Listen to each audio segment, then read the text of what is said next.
Jemiah Neal bricks the first one. Devin Cambridge and Warren Washington check in for Alonzo Gaffney and Duke Brennan.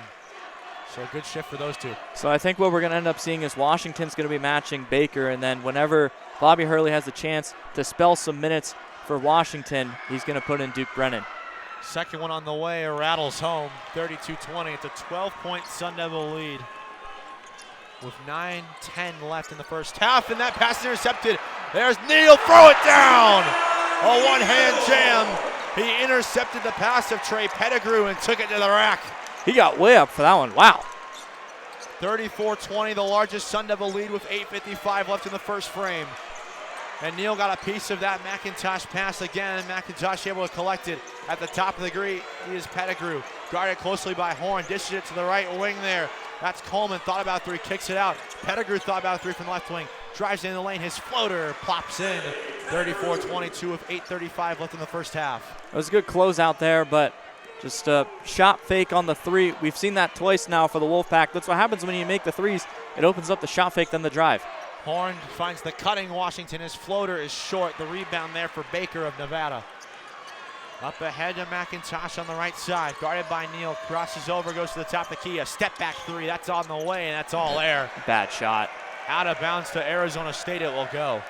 So that's the problem when you're making all of these threes early. If you're Nevada, head starts to get a little bit big. We've seen a couple of bad shots from on the three-point line, and eventually it's going to even out. That Pettigrew floater was the only point that wasn't made off a three thus far. There's Muhammad driving through the lane, wide open cup, and he lays it in. 36-22 with 7:55 left. Sun Devils are just finding their way inside at will. Full court press sees Lucas finally get it across half court for the Wolfpack. Thought about a Baker screen, but instead goes right. Backs up at the top of the key. Still being guarded close to Muhammad. Drives down the left side lane. Pump fakes, got double team. Lucas, a spin around Jay, won't fall. Washington tips it off the glass for Muhammad to get it. Push it up to Neal on the right side. Hesitates and will slow it on down and wait for numbers. 7.5 left, still a 14-point Arizona State lead.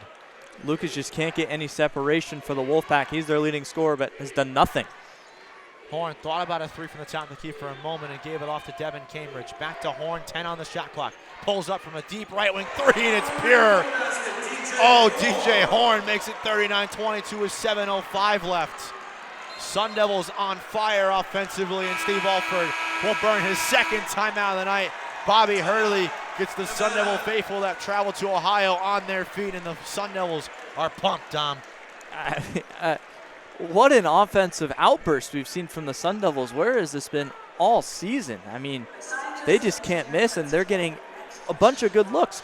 We've seen a couple of times throughout the season, the Sun Devils just make shots, and they're contested, and anyone who has watched college basketball continuously, you can sit there and know, all right, these shots aren't going to fall all game. The game at UCLA earlier this month was a prime example of that, and they just fell flat in the second half. But if the Sun Devils keep getting these looks, they should keep going down.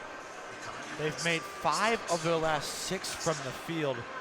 They currently lead 39-22. It's a 17-point lead, their largest of the game, with 7 minutes left in this first half. We'll step aside for a couple moments. When you come back, the remaining 7 minutes and 3 seconds of this first half from Dayton.